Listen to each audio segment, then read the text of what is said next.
Hey there mga may loves, Capricorn! Thank you so much for always staying here with me in this channel, babe. So before we start your reading, let me just tell you guys na hindi to for everybody. So, just pick up only the messages na tingin nyo are for you. And syempre, no, mga babes, no, wala tayong gender dito sa babae, lalaki, LGBT, lahat welcome. Pwede rin pong pagpalit-palitin yung roles na dahil possible talaga magkapalit-palit dahil isa itong general reading and lahat kayo, meron kayong free will na free nyong gamitin anytime, anywhere. And yeah, kung hindi nyo pa knows, meron pa po tayong isa pang channel. Ang link po ay nilagay ko sa description box ng reading na to, Caps. Kaya naman kung interesado kayo na i-check or tingnan yung channel na yun, i-click lamang no ang link na yan at ma-redirect na kayo dun sa ating other channel no kung saan nag-upload tayo ng collective readings every day. So when we say collective readings, ano man ang zodiac sign mo, honey, pwede kang makinig at manood basta piliin mo lang yung mga mensaheng tingin mo ay para sa'yo. At kung hindi naman mag-resonate yung ibang mensahe, okay lang, no? Iwan mo yun kasi maaring yun ay para sa other viewers naman. So, let's go ahead and check these messages here for you, Capricorn. Maraming salamat, Archangel Michael, together with the angels and guides and ancestors of Capricorn. Can we get messages for them, please? Messages for Capricorn, please. What does Capricorn needs to know? Can you please show me? Capricorn. What does Capricorn needs to know?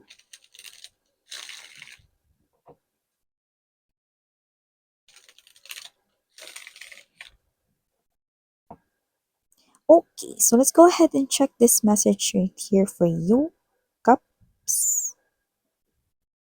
So you do have here, babe, the Ten of Swords. We also have here the Nine of Swords.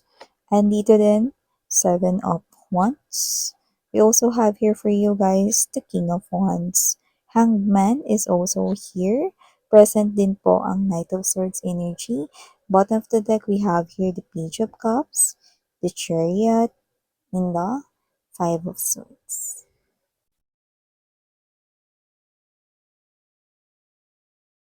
Okay. So, Capricorn, nakita ko rito mga babes, no? Na posibleng meron dito. Ito parang hindi pa to nangyayari, no? Pero to prevent this, it looks like this is a warning sign here for you guys, no? So, posibleng magkaroon kayo rito ng problema sa trabaho, no? At hindi naman sa yung energy is matatanggal kayo or mawawalan kayo ng trabaho. Hindi naman ganun.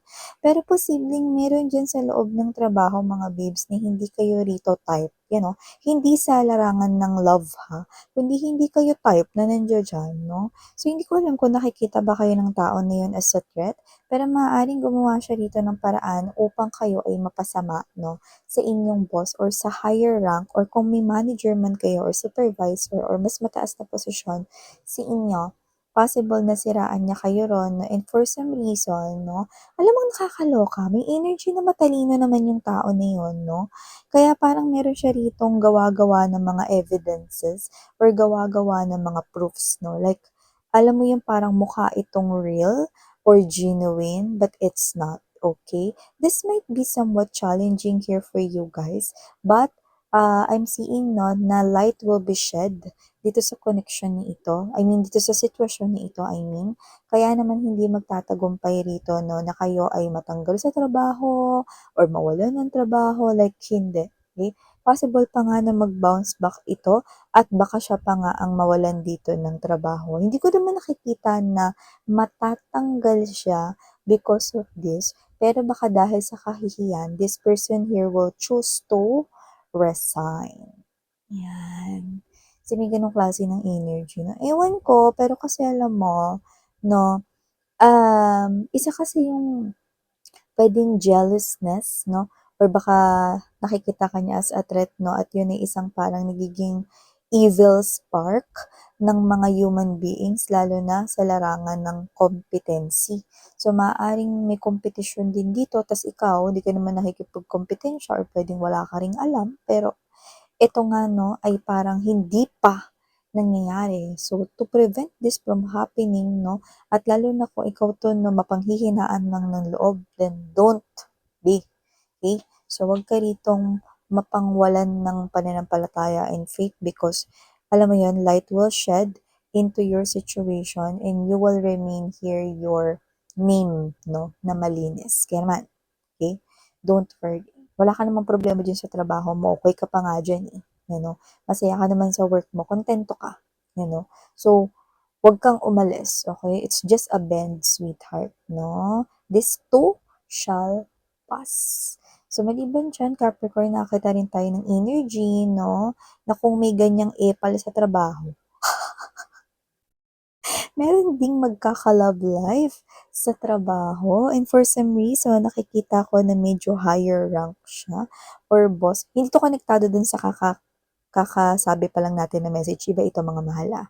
So, meron dito na mai-inlove sa inyo or mapofall sa inyo someone in the higher rank.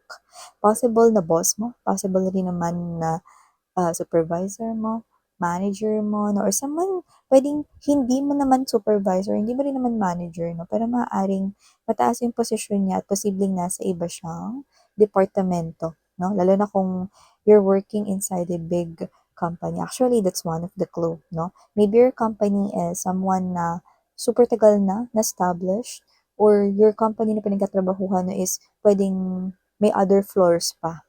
Okay? So, it's a big company. No? Pero just take how this resonates, no? So, itong tao na to, no, matagal na siyang nandyan, matagal na rin kayo dito magkatrabaho, pero dito pa lang siya, like, ngayon pa lang, or parang bago-bago pa lang, like fresh, no?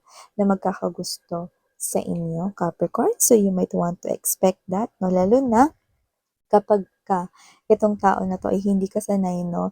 Na posible, kasi may energy rin kasi siya rito, baka klorento, no? Na medyo alam mo yun, 'pag nagsalita siya tipid pero diretso, or, siya 'to na 'pag nagsalita is, konti lang, pero parang mapapansin mo rito na parang dumadami.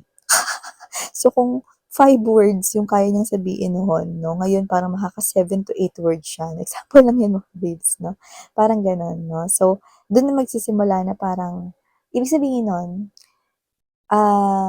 komportable siya or nagiging familiar siya sa iyong presence. So, dun na yun magsa-start, okey? So, gano'n. Parang tahimik lang siya ta's konti yung sinasabi niya ta's parang tipid, gano'n, okey.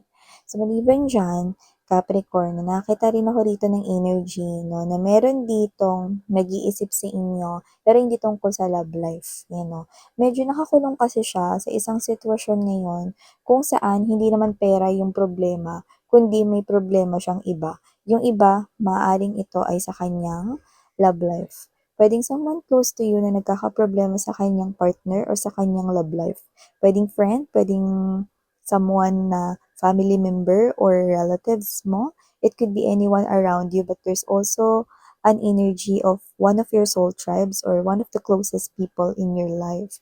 So I do see that this person here could be thinking as someone na ikaw, yung kanya ritong pwedeng paglabasan ng kanya ritong problema or sama ng loob, no? Yeah, I do see that this is something here about his or her love life. Okay? Maaaring may kinalaman sa betrayal or stab in the back, no? Yung problema rito. But this person here is not someone na parang used to this kind of situation. Okay? Doesn't have to be that you're much experienced kesa dito sa person na to. But this person here trusts you so much at nakakuha at alam niyo makakuha siya ng decent na advice. Alam mo, nung nakuha ko yung word na decent sa kanya, possible na yung iba niyong mga friends, no, parang wala siya masyadong nakukuha sa mga yun na magaganda at matitinong advice.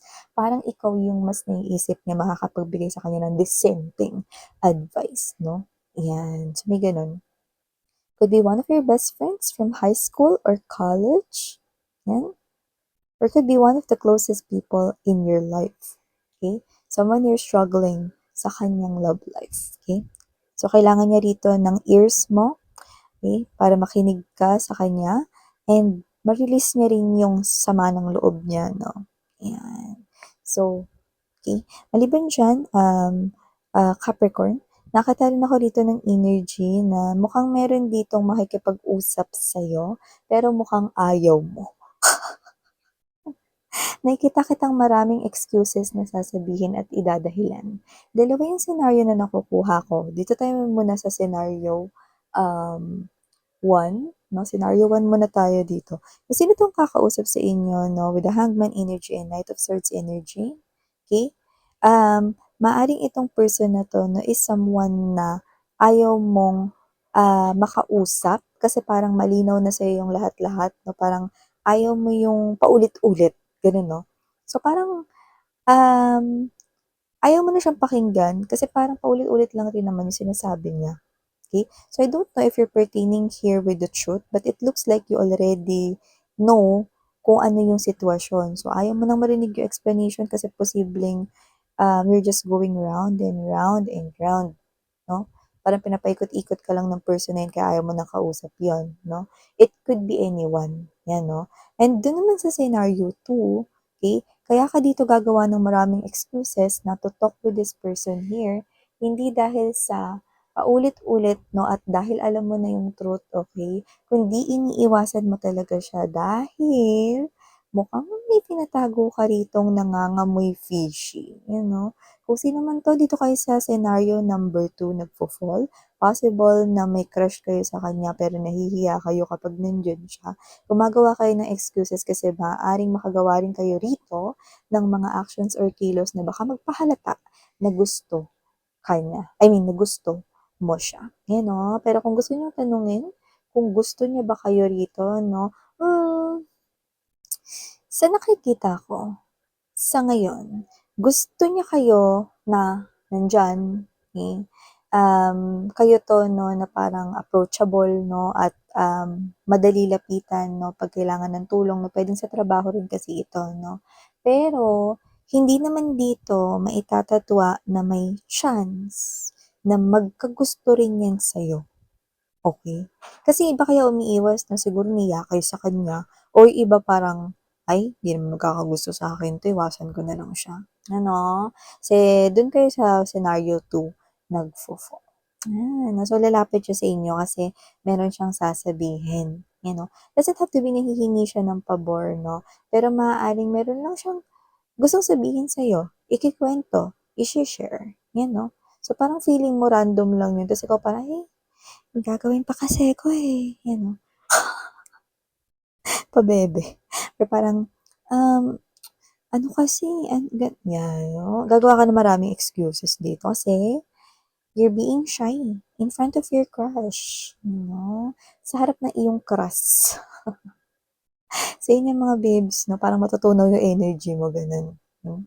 So, maliban diyan sa message na 'yan Capricorn, nakita rin ako rito 'no, ng posibleng plinano mo na travel, puwedeng ikaw lang mag-isa o puwedeng may kasama ka, friends or family. Pero hindi naman sa maka-cancel 'yan, mapo-postpone lang at posibleng ma-reschedule, 'yan 'no. So, bakit naman miss 'yan, nakakakaba naman 'yan, ano may emergency ba diyan? Hindi naman siya emergency na dapat kayong matakot. Hindi yung emergency na iniisip ninyo. Pero posibleng meron dito na parang, alam mo na, 'no, may situation na maaaring may mag-back out 'no, or maaaring may situation na parang, magba-block dito sa lakad na 'to. Pero huwag kayong mag-alala kasi kung ano man yun, hindi yun emergency na dapat kayong mag-alala ng gabutil, hindi, 'no, wala, okey? So, okey lang 'yan, matutuloy pa rin 'yang lakad na 'yan, mare-reschedule lang, okey? Mapo-postpone lang pero mare-reschedule 'yan, okey? So, maliban diyan ano, Capricorn, nakita rin tayo dito ng energy na may hihingi sa'yo dito ng tawad, isang person kung saan possible na palagi kayong inaaway noon. Pero yung away, parang hindi yung away matanda. So, may energy dito na posibleng naging kaklase mo 'to nung elementary ka, kinder, mga gano'n or early high school, may mga gano'n, early high school. Yung mga siguro first, second year, mga gano'n 'no? Kasi parang ano, eh, matanda-tanda na yung isip mo 'pag third year, fourth year ka na, eh, 'no? Kasi parang yung energy, yung vibe niya parang ano, from kinder to second year high school, sophomore year, mga gano'n, 'no? So, parang lagi kayong inaaway noon, away bata 'no, asaran gano'n 'no? Kasi nakikita ko rito na kung sino man siya, ang liit lang naman ng parang ano pero sorry, nag-away-away pa tayo dati, inaaway kita palagi nung nasa school tayo. 'Yun 'no, so someone here from the past or an old person, no, will pop out again. You will see that person again and yeah, magso-sorry siya, no, because of that away bata situations noon-noon. Yan. So yeah, thank you so much for all the messages for you, Cups. Thank you for giving me this opportunity to tell this to you guys. And yeah, okay, let this message right here, no, na parang it's up to you kung anong gagawin nyo dito. Okay, I know you're mature enough, no? So yeah, thank you so much again, Amen. Sarang Hiya, Love in Light. Amen.